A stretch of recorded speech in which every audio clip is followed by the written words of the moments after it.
Tenemos que buscar una solución para que se termine de una vez con estas rebajas de penas que nadie desea. Así lo anunciaba el ministro de Presidencia, Félix Bolaños. La ley del solo sí es sí ya está en trámites de negociación, algo que no ha sentado bien en Unidas Podemos. En este gobierno hay dos fuerzas políticas, una a la que le suelen temblar las piernas y otra a la que no. Si se creen que a base de amenazas nos van a obligar a traicionar al 8M y al movimiento feminista, es que no nos conocen. Y no solo eso, porque lejos de asumir sus errores, continúan culpando a los jueces.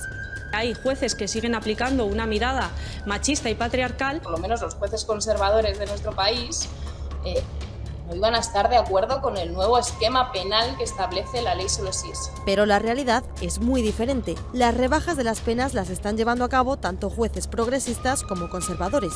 ¿Se acuerdan del caso Arandina? Una de las primeras rebajas de condenas por la ley de solo sí es sí. De los 5 magistrados que dictaron sentencia, 2 eran progresistas. Pero no solo eso, desde el pasado mes de noviembre los jueces están obligados a realizar un curso de 50 horas sobre perspectiva de género. Pero nada sirve para los morados, que tampoco asumen que sí estaban avisados. No lo sabíamos nosotros y no lo sabía nadie. Más de 22 informes que alertaban de los defectos de la ley no les parecieron suficientes, ni siquiera el aviso de Moncloa. Fíjense en este informe, septiembre de 2020. El Ministerio de la Presidencia, dirigido entonces por Carmen Calvo, prueba el desacuerdo de Moncloa con la rebaja de las penas. Pero aún así, la ley siguió adelante. Se respetó a la ministra de Igualdad cuando dijo: mi ley es esta. Sí sabían lo que podría suponer. Prueba de ello es que una de las ponentes del solo sí es sí, Patricia Faraldo, reconoce que sabían que la ley beneficiaría a algunos agresores. De lo que no eran conscientes era de cómo los medios iban a reaccionar. Parece que ahora cobran más sentido estas palabras de la delegada del Gobierno contra la violencia de género, Victoria Rosell. Yo no haría noticia porque esto alarma mucho a las mujeres. Y mientras, en la calle, las nuevas generaciones del Partido Popular se concentran frente al Ministerio de Igualdad para protestar contra la polémica ley. Eso sí, se les ha pasado por alto un pequeño detalle. Beatriz Fanjul, su presidenta, votó a favor de la ley del solo sí es sí. Bueno, eso es maravilloso. La líder de las Juventudes del Partido Popular, que como también diputada en el Congreso votó junto con todos los miembros del partido, todos los diputados del partido a favor de la ley del solo sí es sí, y hoy se manifiesta contra ella. Se estaba manifestando contra ella, contra sí misma, quiero decir, hoy Fanjul y... Bueno, yo creo que Fanjul y 3 más del Partido Popular se equivocaron, hicieron un casero, todavía no han pedido disculpas por hacer un casero, pero fue un error. Para mí me parece más sangrante lo de Ciudadanos, que no fue un error, fue voluntario. Y ahora aparece el diputado de Ciudadanos pidiendo dimisiones de manera muy vehemente, lo cual me parece muy bien, pero hombre, un poquito de pudor, que ustedes votaron a favor con entusiasmo, no con equivocación, con entusiasmo. Esto de manifestarse en contra del gobierno, siendo del gobierno o teniendo participación en el mismo, lo vemos prácticamente todos los años el 1 de mayo, el Día del Trabajo. En fin, la gente que no soluciona la cuestión del paro se manifiesta ese día para hacer el paripé. Esto ya viene de lejos. Lo que ha pasado, no lo vamos a repetir por enésima vez, una ley que ha fallado por todos lados, con unos informes previos que los debieron meter en un cajón, o hacer papiroflexia. A mí lo que me ha gustado más son 2 cosas. Uno, la explicación de esta gente, movida por la soberbia, incapaz de decir me he equivocado, dar un paso atrás, y ya no voy a decir dimitir, porque aquí no dimite en este país absolutamente nadie. Esta mañana he visto a Jaume Asens, que es el presidente de la portavocía del grupo de la Confederación de Unidas Podemos y los Comunes, diciendo que era bueno y que nos tendríamos que llegar a acostumbrar a que haya más excarcelaciones, pero que no están dispuestos a cambiar la ley. Claro. Con este tipo, porque la culpa no es de ellos, la culpa no ha sido de quien ha hecho la ley, la culpa no ha sido de quien no ha hecho caso de sus informes, la culpa no es de quien, habiendo hecho la ley y habiendo hecho caso omiso de los informes, ve la realidad y que nos encontramos con esto. La culpa es de los jueces machistas.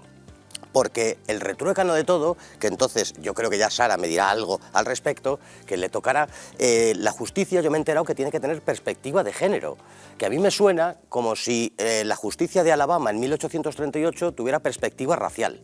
No, la justicia no tiene ningún adjetivo, o es justo o no es justo. La justicia con perspectiva ya no es justicia, ya es otra cosa. Y es que estamos hablando de eso, no estamos hablando de justicia, estamos hablando de otra cosa.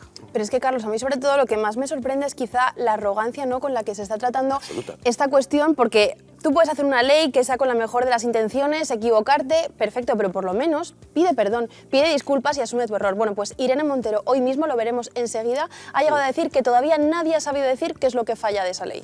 Sara. Bueno, sí, a mí me gustaría decir, no podemos excusar cada vez que un diputado del Partido Popular vota algo de lo cual luego le salpica en la cara con que votó mal y fue un error. Ya vimos un casero, pero no vamos a ver 5 más.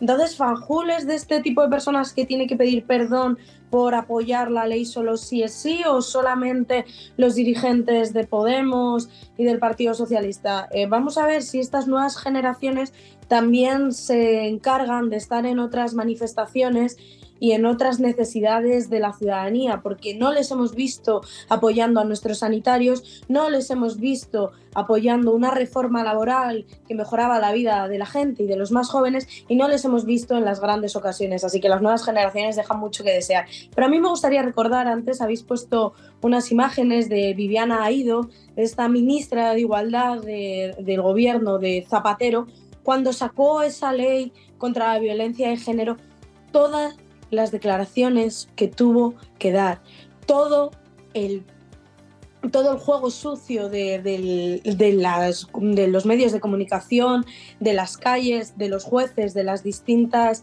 administraciones que se echaron encima de esta ministra por sacar una ley que protegía a las mujeres. Estamos en distinto contexto, pero sigue siendo lo mismo. Han pasado más de 10 años, pero las mujeres, una vez más, cuando sacamos una ley, cuando hablamos alto y cuando exigimos unas necesidades que además no solo exigimos nosotras como movimiento feminista y como sociedad, sino que nos exigen desde Europa, porque estamos a la cola de muchos países europeos, volvemos a retroceder y volvemos a poner en duda esta ley que protege a las mujeres y volvemos a atacar a quien no tenemos que atacar. Volvemos a atacar a una ministra que saca la cara por una sociedad que exige desde hace muchos años y desde esa manifestación que vino en nombre llamado, ya conocemos, la sentencia de la manada y esa víctima, por esas violaciones que salían impunes y sobre todo por esas mujeres que teníamos que demostrar ante un tribunal